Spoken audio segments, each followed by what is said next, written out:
Assalamualaikum warahmatullahi taala wabarakatuh.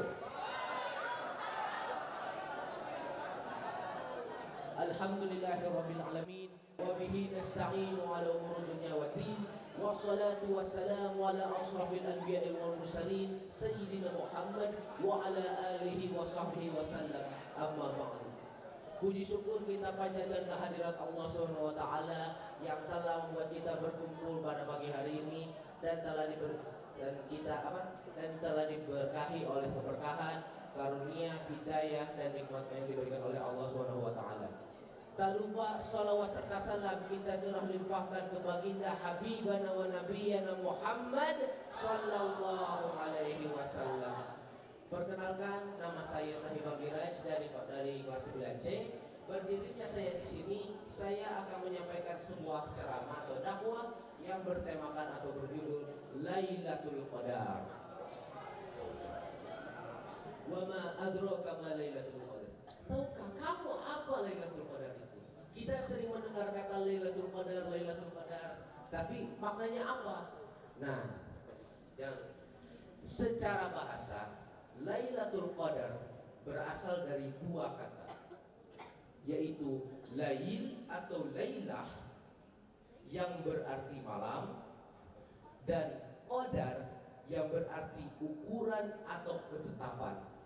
Sehingga jika kita gabungkan dua kata ini, terbentuklah Lailatul Qadar yang berarti malam penuh dengan ukuran atau ketetapan. Nah, secara istilah bisa disimpulkan. Nah, secara istilah nih, kalau secara istilah Lailatul Qadar adalah malam yang dimana atau ketika Allah Subhanahu wa taala menetapkan perjalanan makhluk hidup di bulan Ramadan, atau secara singkat malam ketika Allah Subhanahu wa taala menetapkan takdir seluruh makhluk hidup di bulan Ramadan. Nah, tetapi jika secara terminologis atau secara pengetahuan kita saja, Lailatul Qadar bisa juga disimpulkan sebagai malam yang agung ataupun malam yang mulia. Nah, dari pengertian tersebut itu memunculkan beberapa pertanyaan. Apa yang membuat malam ini agung? Apa yang membuat malam ini mulia? Keistimewaan apa saja yang membuat malam ini memiliki pengertian-pengertian tersebut? Nah, pertama, wal kitabil mubin inna anzalnahu fi lailatin mubarakah inna kunna munzirin. Demi kitab Al-Quran yang menjelaskan, sesungguhnya kami menurunkannya pada malam ini dipenuhi dengan yang diberkahi, atau malam ini dengan keberkahan, dan sesungguhnya kamilah yang memberi peringatan. Sehingga dapat disimpulkan bahwa keistimewaan Lailatul Qadar yang pertama adalah malam penuh keberkahan. Catat, jangan lupa. Malam penuh keberkahan. Dari sini masih ada beberapa orang yang bertanya, apa yang membuat malam ini penuh dengan keberkahan? Masih ada yang banyak bertanya, apa yang membuat malam ini istimewa? Nah, lanjut ke keistimewaan yang kedua. Lailatul Qadri khairum min alfi syahr.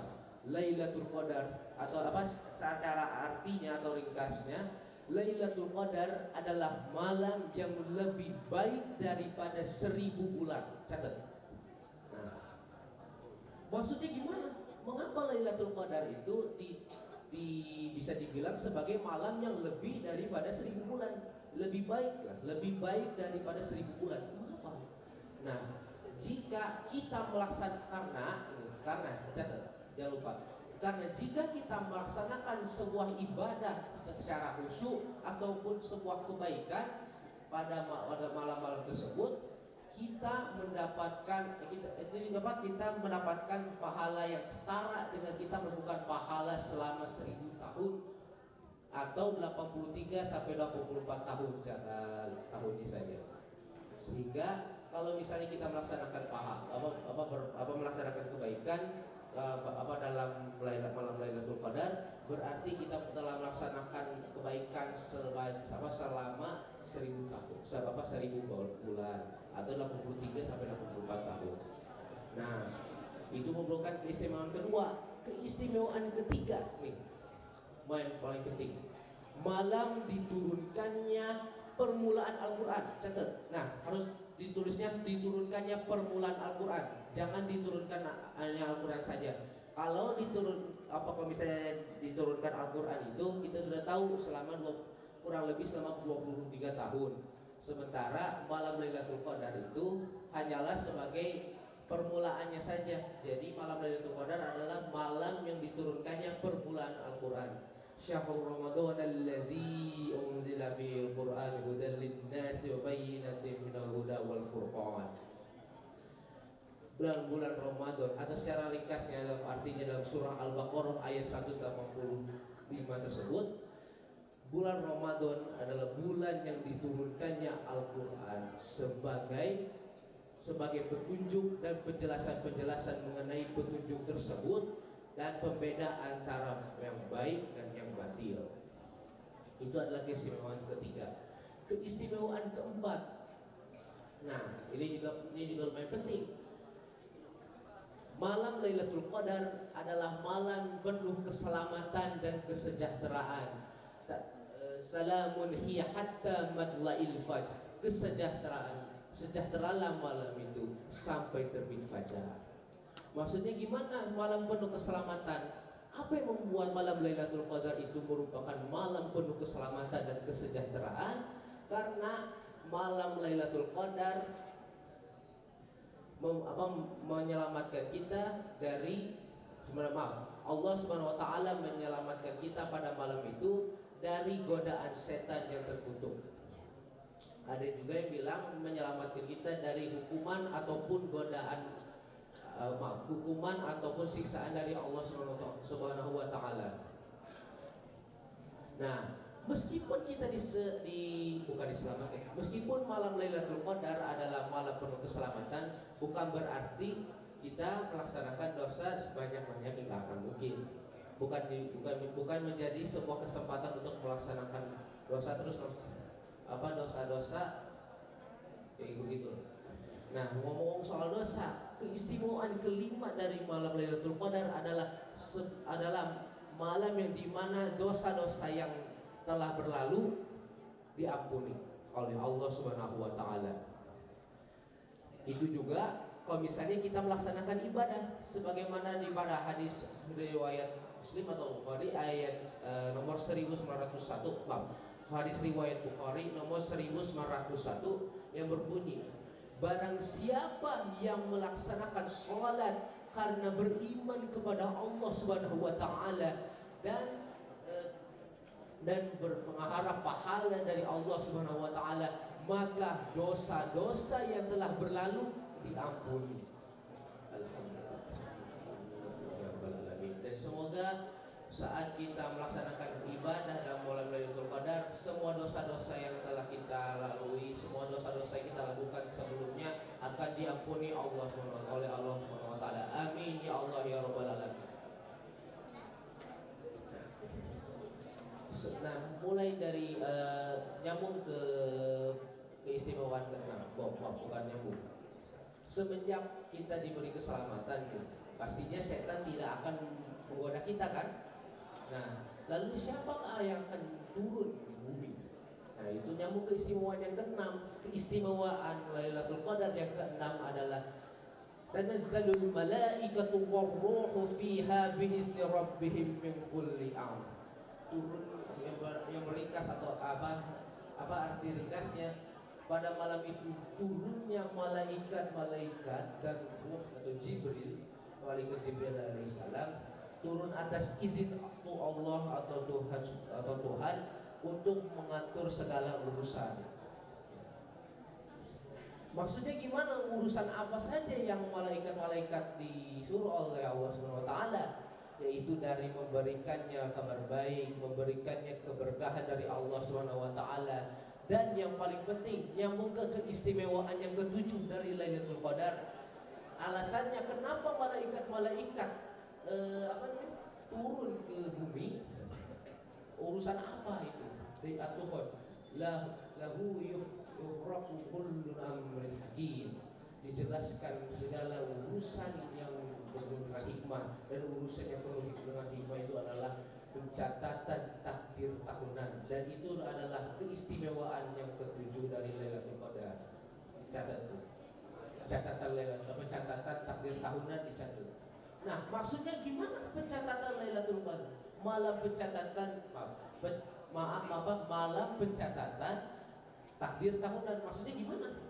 Nah, jadi Allah Subhanahu wa taala mengutus malaikat untuk mencatat seluruh takdir manusia, hewan, segala makhluk hidup yang berada di bumi selama 1 tahun belakang, untuk dicatat dari ajalnya sampai pahala yang didapatkannya, nikmatnya apakah takdir tersebut dimanfaatkan secara baik atau tidak. Wallahu alam, sebenarnya takdir kita dicatat untuk apa, tapi yang pasti menurut saya yang pasti takdir kita dicatat untuk apakah kita bisa dapat memanfaatkan takdir tersebut dengan baik atau dengan buruk, apakah kita menerima takdir tersebut atau tidak. Maka Allah akan yang akan menilai dan menguji kita, kalau misalnya kita menerima takdir tersebut dengan baik atau tidak. Nah, dilihat dari keistimewaan tersebut, kita merasa wah Lailatul Qadar ternyata gini keistimewaannya. Gimana nih? Kapan ini Lailatul Qadar akan terjadi? Sebenarnya wallahu alam bisawab, tidak ada yang tahu secara pasti, secara eksplisit atau 100% kapan Lailatul Qadar itu terjadi. Tetapi yang pasti kita tahu, jangan lupa, yang pertama catat, malam Lailatul Qadar terjadi dalam 10 hari terakhir di bulan Ramadan. Jangan lupa catat. Di 10 hari terakhir di bulan Ramadan ini juga, dalam salah satu malam tersebut atau hari tersebut, paginya itu tidak cerah ataupun menyilaukan. Jadi cuacanya sejuk. Begitupun malam hari, malamnya juga sejuk, suhunya tidak panas ataupun dingin. Dari tanda-tanda tersebut, kalau misalnya kita mulai sadar nih, pagi sejuk nih, tidak terlalu cerah ataupun matahari menyilaukan mata kita, dan pada saat malamnya terang, ternyata tidak terlalu gelap, apalagi suhunya konsisten, tidak panas ataupun tidak dingin. Nah, pada waktu itu kita memanfaatkan waktu-waktu Lailatul Qadar itu dengan beribadah. Jangan lupa dicatat. Untuk cara mendapatkan hikmah Lailatul Qadar adalah beribadah, terutama ibadah malam, sholat tahajud, sholat atau apapun, ikhtiar, berzikir, mungkin baca Al-Quran. Yang penting harus melakukan ibadah dengan khusyuk. Dan semoga pada waktu Lailatul Qadar itu kita dapat mendapatkan keberkahan dari Allah Subhanahu wa taala. Amin ya Allah ya rabbal alamin. Nah, mungkin segitu saja yang saya bisa sampaikan. Mohon maaf bila ada kesalahan, kekhilafan, kelupaan, atau mungkin ceramahnya terlalu panjang. Mungkin semua itu bisa dimaafkan oleh semua yang hadir dalam ceramah ini. Wabillahi taufiq wal hidayah. Wassalamualaikum warahmatullahi taala wabarakatuh.